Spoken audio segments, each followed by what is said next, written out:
अस्सलाम वालेकुम, मैं हूं महविश और आप देख रहे हैं टेस्ट ऑफ लाइफ। आज आपके साथ शेयर करूंगी सनराइज़ कॉकटेल की रेसिपी और इसको बनाएंगे हम होम मेड गेलेटिन सिरप के साथ। तो स्टार्ट कर लेते हैं इस रेसिपी को। सबसे पहले गेलेटिन सिरप तैयार कर लेते हैं। बेसिकली ये अनार का सिरप होता है।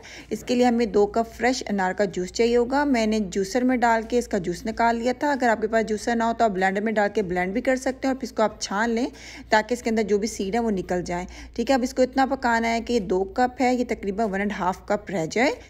और साथ साथ जो इसके ऊपर झाग आ रही है आपको स्क्रीन पर नज़र आ रहा है, इसको आपने ज़रूर उतारते रहना है, ये बहुत इंपॉर्टेंट है। इसके उतारने से आपका जो सिरप है इसका कलर बहुत रेड ब्राइट कलर आएगा और आपको बिल्कुल भी आर्टिफिशियल कलर डालने की ज़रूरत महसूस नहीं होगी। तो ये झाग आपने ज़रूर ऊपर से उतारते रहना है। अनार का जूस तकरीबन 1.5 कप रह चुका है। अब इसमें 1 कप चीनी ऐड करेंगे। चीनी डालने के बाद आपने इतना पकाना है कि चीनी जो है हमारी अच्छी तरह से इसमें मेल्ट हो जाए और उसके बाद 2 मिनट आपने इसको और पकाना है। ज़्यादा आपने इसको थिक नहीं करना है क्योंकि जब ये सिरप ठंडा हो जाएगा तो ये खुद ही बहुत ज़्यादा थिक हो जाएगा। आपने इसको इतना पकाना है कि एक तार के शीरे के बिल्कुल करीब करीब आ जाए। एक तार का शीरा नहीं बनने देना आपने इस सिरप का।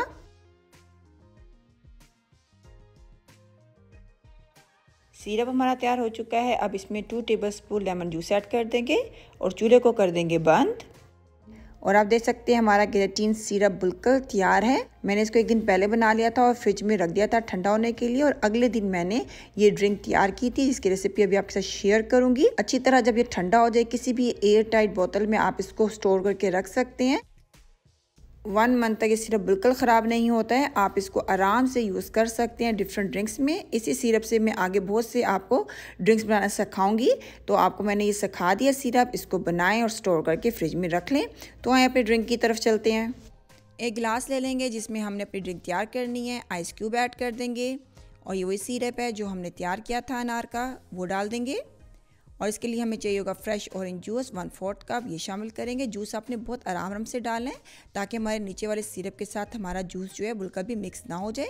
अगर फ्रेश ऑरेंज जूस ना हो तो आप बाहर का जो डब्बे वाला जूस होता है वो भी यूज़ कर सकते हैं। ऊपर से सोडा वाटर ऐड कर देंगे। आपने इस ड्रिंक में सोडा वाटर का इस्तेमाल करना है क्योंकि सोडा वाटर जो है ये बिल्कुल भी स्वीट नहीं होता है और आपने बिल्कुल भी इसमें स्वीट ड्रिंक का इस्तेमाल नहीं करना है, जैसे कि 7 अप हो गई या स्प्राइट हो गई। अगर आप किसी भी स्वीट ड्रिंक का इस्तेमाल करेंगे तो आपकी ये ड्रिंक बहुत ज़्यादा मीठी तैयार होगी, तो इस चीज़ का आपने ज़रूर ख्याल रखना है। आप देख सकते हैं 2 डिफरेंट ग्लासेस में मैं ये ड्रिंक तैयार कर रही हूँ। एक्चुअली एक डिफरेंस मैंने आपको दिखाना है, इस वजह से मैंने ये 2 डिफरेंट गिलास सेलेक्ट किए हैं। आप देख सकते हैं जिस गिलास का बेस ज़्यादा चौड़ा नहीं है, यानी कि नीचे से जो गिलास पतला है उसमें कितनी अच्छी ये लेयर्स तैयार हुई हैं, जबकि दूसरा गिलास जो नीचे से थोड़ा चौड़ा ज़्यादा है उसमें सारी लेयर्स आपस में मिक्स हो गई हैं। तो कोशिश क्या करें जब भी आपने ऐसे ड्रिंक्स बनाने हो जिसमें आपने लेयर्स शो करानी है तो ऐसे गिलास लें जिसकी बेस ज़्यादा चौड़ी ना हो। तो अब इसको कर लेते हैं थोड़ा सा मिक्स करने के बाद आप देख सकते हैं हमारे ड्रिंक का कलर बिल्कुल ऐसा हो गया है जैसे सूरज निकलते हुए आसमान का। इसलिए इस ड्रिंक का नाम भी सनराइज़ कॉकटेल है। उम्मीद करती हूँ आज की रेसिपी आपको अच्छी लगी होगी। अगर आप न्यू है मेरे चैनल पे तो ज़रूर चैनल को सब्सक्राइब कर लें। इंशाल्लाह नेक्स्ट टाइम मैंने एक नई रेसिपी के साथ अपना ख्याल रखिएगा, मुझे दुआ में याद रखिएगा। अल्लाह हाफिज़।